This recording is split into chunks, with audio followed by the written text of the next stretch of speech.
जब लाशें निकालनी है तब हेलीकॉप्टर भी आ गए हैं, तब रेस्क्यू की टीम भी आ गई है। मेरा बच्चा बच जाए, मेरी माँ बच जाए, मेरा ससुर बच जाए, मेरी नंद बच जाए, मेरा आवाज़ें लगाते हुए कि मुझे बचाओ, मेरी हेल्प करो। उन्हें नहीं पता था कि ये सफ़र उनका आखिरी सफ़र होगा। अस्सलाम वालेकुम, मैं हूँ शगुफ्ता सलीम। एक सेल्फी एक नहीं, दो नहीं, कई जाने ले गया। सेल्फी का शौक न जाने कितनी जाने निकल चुका है। जब एक फैमिली एक ट्रिप का मंसूबा बनाती है कि हम लोगों ने ट्रिप पर जाना है, फिर वो अपने बहुत सारे ख़ानदान को फ़ोन करते हैं, राब्ते करते हैं कि हमने एक सोचा हुआ एक प्लान बनाया है।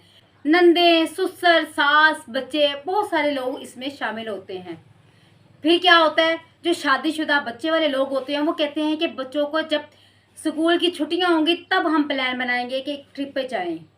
बच्चों को छुट्टियां हुई, फैमिली ट्रिप बना, वो ट्रिप जो है कामयाब हो गया और ट्रिप जो है तकरीबन वो जो ट्रिप जो है तकरीबन 35 लोगों पे मुनहसर था।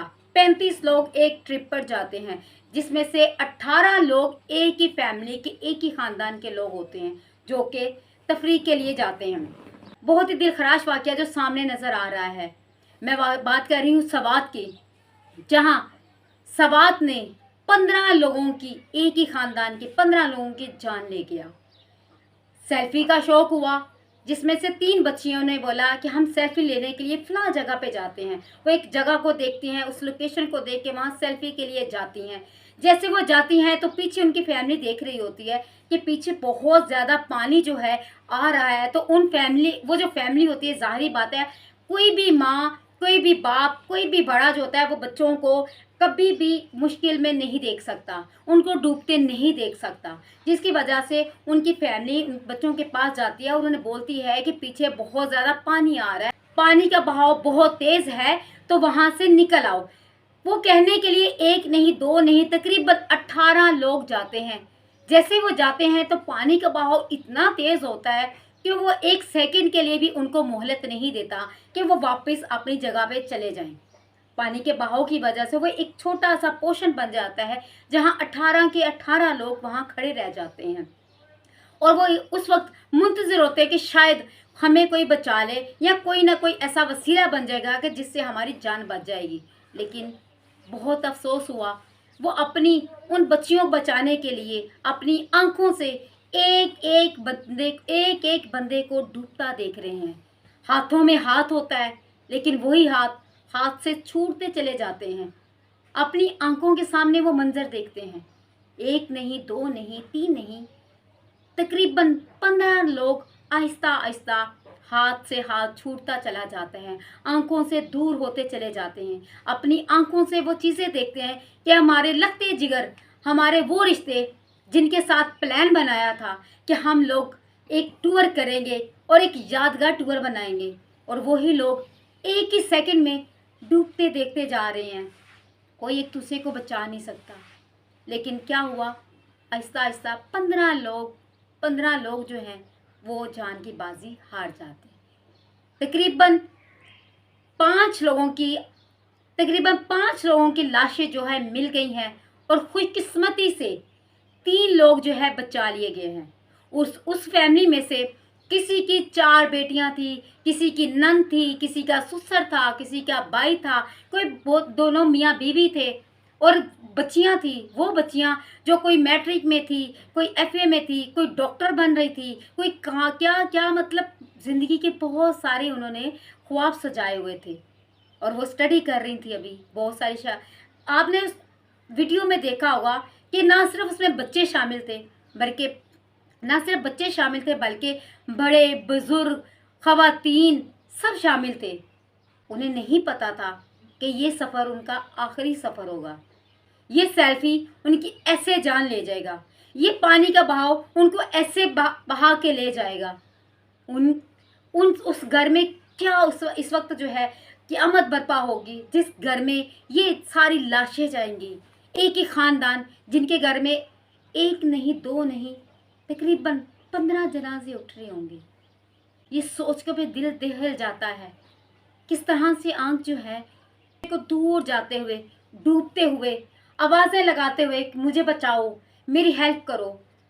या शायद वहाँ माँ वहाँ बाप ने बहुत कोशिश की होगी कि मेरी औलाद बच जाए, मेरा बच्चा बच जाए, मेरी माँ बच जाए, मेरा ससुर बच जाए, मेरी नंद बच जाए, मेरा इस तरह बहुत सारे रिश्ते को बचाने की कोशिश की होगी। लेकिन उसे ये नहीं पता था कि वो रिश्ते उनसे बहुत दूर चले जा रहे हैं। प्लीज़ खुदारा आप लोगों से रिक्वेस्ट है, आप अपने बच्चों को भी इन चीज़ों की जो है इन चीज़ों का बताया करें कि आपके लिए सेफ्टी जगह कौन सी है। ये सिर्फ छोटा सा एक शौक जो है कितनी जानों को ले गया है। आप अपनी अपनी भी हिफाजत करें, अपने बच्चों की हिफाजत करें। आप सैर व तफरीह के लिए ज़रूर जाएं, लेकिन उस जगह का इंतखाब करें जहां आपको अपनी ज़िंदगी महफूज लगती है। आप महफूज हो, आपने अपने बच्चों को आपने बताना है कि ये जगह सेफ्टी नहीं है, इस जगह की सेफ्टी नहीं है, ये शौक पूरा करने के लिए ये जगह महफूज नहीं है, ये जगह अच्छी नहीं है। आपने देखा होगा कि आज से 2022 में भी इसी तरह का वाक़या हुआ था। इसी तरह कुछ जवान जो है फंस गए थे उसी जगह पे और वो मुंतज़िर रहे कि शायद हम लोग बच जाएं या हमें बचाने के लिए कोई ना कोई आ जाए, लेकिन वो भी अपनी जान की बाजी हार गए। सिसकते वो भी इसी तरह पानी के बहाव में डूब के, और आज इसी तरह आज 15 लोग अपनी जान की बाजी हार गई, जिसमें से चंद लाशें निकाल ली गई। ये जो फैमिली है ये डस्का सियालकोट डस्का मोहल्ला ललारियाँ की है, और उस घर में बहुत सारे लोग जो हैं मुंतज़िर थे कि शायद हमारी जब फैमिली आएगी और हम उनका इस्तकबाल करेंगे, उनसे पूछेंगे तुम्हारा सफ़र कैसा रहा, क्या क्या है तुमने किया, क्या इंजॉयमेंट हुई, क्या किया। लेकिन वो सारे अल्फाज, सारी ख्वाहिशें, सारे वो चीज़ें मट्टी तले चले गए। पानी का बहाव उनकी सारी ख्वाहिशात को, उनकी सारी इस तरह की चीज़ों को, उनके ख्वाबों को अपने साथ बहा के चला गया। उस फैमिली के ऊपर क्या गुजरेगी, कभी सोचें। और ये हमारे लिए एक सबक आमूज़ है कि कल को अगर हम लोग भी प्लान बनाते हैं अपनी फैमिली के साथ, अपने बच्चों के साथ कहीं जाने का, तो सबसे पहले हमने बच्चों को ये बताना है कि अपना शौक़ पूरा करने के लिए पहले जगह देखनी है कि आया ये जगह सेफ है या नहीं है। मौत का वक्त मुकर्रर है, ये बात हकीकत है कि मौत का वक्त मुकर्रर है, लेकिन हिफाजती तदाबीर भी तो आपके हाथ में है ना। हिफाजती तदाबीर भी तो आपने इख्तियार करनी है। हिफाजती तदाबीर का इख्तियार आपके हाथ में है। अपनी हिफाजत आप करें, अपने बच्चों की हिफाजत आप करें। कोई यहाँ नहीं बैठा, कोई हुकूमत नहीं बैठी, कोई फलां बंदा नहीं बैठा जो आपके लिए। अभी देखें जब लाशें निकालनी हैं तब हेलीकॉप्टर भी आ गए हैं, तब रेस्क्यू की टीम भी आ गई है। लेकिन जब वो फैमिली मुंतज़िर थी कि शायद हमें कोई रेस्क्यू के लिए आ जाए, लेकिन एक बंदा जिसकी एज काफ़ी ज़्यादा है, उसने इतनी हिम्मत का मुजाहरा किया कि वहाँ एक कश्ती में गया और 3 बंदों को उसने बचा लिया। मैं अप्रिशिएट करती हूँ उस बंदे को, सलूट है उस बंदे को। अल्लाह पाक उनकी फैमिली को सब्र जमील अता फरमाए। और आप ये बताइएगा इस फैमिली के साथ ये जो हुआ है इसमें किसका कसूर है? आया हुकूमत का कसूर है, उस जगह का कसूर है कि जहाँ हिफाजती तदाबीर नहीं बताई गई, या एक शौक का कसूर है? या आपने खुद बताना है अपने कमेंट्स में। इसी के साथ मुझे इजाज़त दीजिए। अल्लाह हाफ़िज़।